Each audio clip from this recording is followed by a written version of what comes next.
Que a graça e a paz de nosso Senhor e Salvador Jesus seja contigo à beira da morte. Segunda-feira, dia 29 de janeiro, foi isso que os salmistas enfrentaram e relataram nos Salmos 41, 88 e ao menos 102.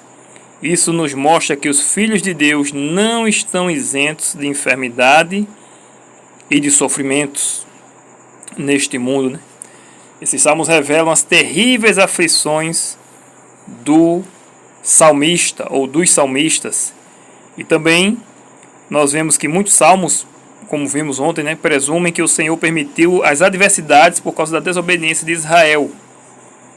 O salmista reconhece que o pecado pode trazer doenças e nisto ele fala do perdão de Deus que precede a cura, né? Exatamente como Jesus disse ao paralítico: perdoados estão os teus pecados. E aí os fariseus se escandalizaram e ele disse que assim, para que veja que o Filho do Homem tem poder para perdoar pecados, ele disse ao paralítico: levanta-te e anda. Então o perdão, ele precede realmente a cura. Nos Salmos 88 e 102, vemos que o sofrimento inocente do povo de Deus é um fato, não importando realmente como isso possa ser difícil de compreender. Nós vemos também que o salmista, ele clama, ele lembra das maravilhas de Deus, clama pela bondade, fidelidade e pelas justiças divinas. Ele mesmo em face da morte, ele não nega o amor de Deus e sabe que o Senhor é sua única salvação. Ele conhece o sofrimento e também conhece a graça de Deus. E a graça de Deus não nos exclui das provas desta vida. Aprendemos também que tanto a permissão divina para o sofrimento quanto a sua libertação são demonstrações de sua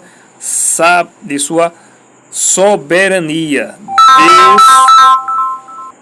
Deus é soberano. E é fantástico entendermos que esse Deus se fez carne e veio passar pela morte para nos salvar.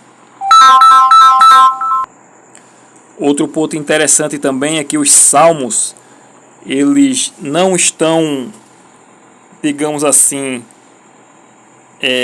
o interesse dos salmos ou do salmista não é de fazer perguntas filosóficas sobre a dor e o sofrimento humanos, mas o foco era Deus e sua glória.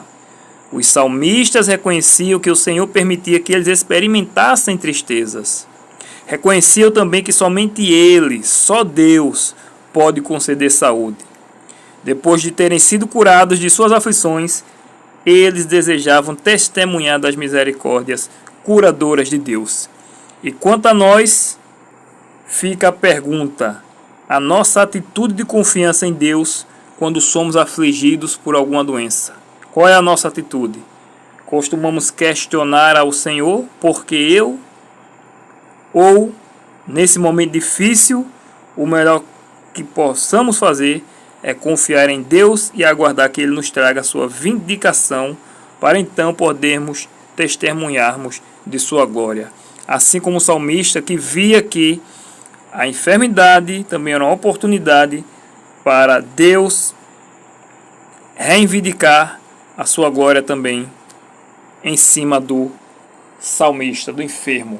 E é interessante também, a lição não trata desse tema, mas eu gostaria de relatar o seguinte: no Salmo 88, ele diz o seguinte, verso 9 ao 11: os meus olhos desfalecem de aflição, dia após dia venho clamando a ti, Senhor Jeová, e te levanto as minhas mãos. Agora preste atenção: mostrarás tu prodígios aos mortos? Ou os finados se levantarão para te louvar? Será referida a tua bondade na sepultura, a tua fidelidade nos abismos? Ou seja, não existe essa coisa de morreu, a alma se separa do corpo e vai para o seio de Abraão. Aquilo é apenas uma parábola. Tantos e tantos versos bíblicos falam que a morte é a morte. O homem morreu, está morto. Os mortos não podem louvar ao Senhor. Não existe morrer e continuar vivendo. Isso é espiritismo. Que Deus seja louvado. E amanhã, dia 30, onde está Deus?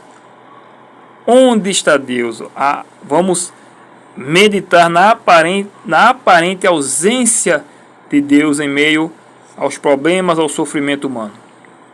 Que Deus seja louvado, que Deus te abençoe. E até amanhã, se Deus quiser, em nome de Jesus. Amém.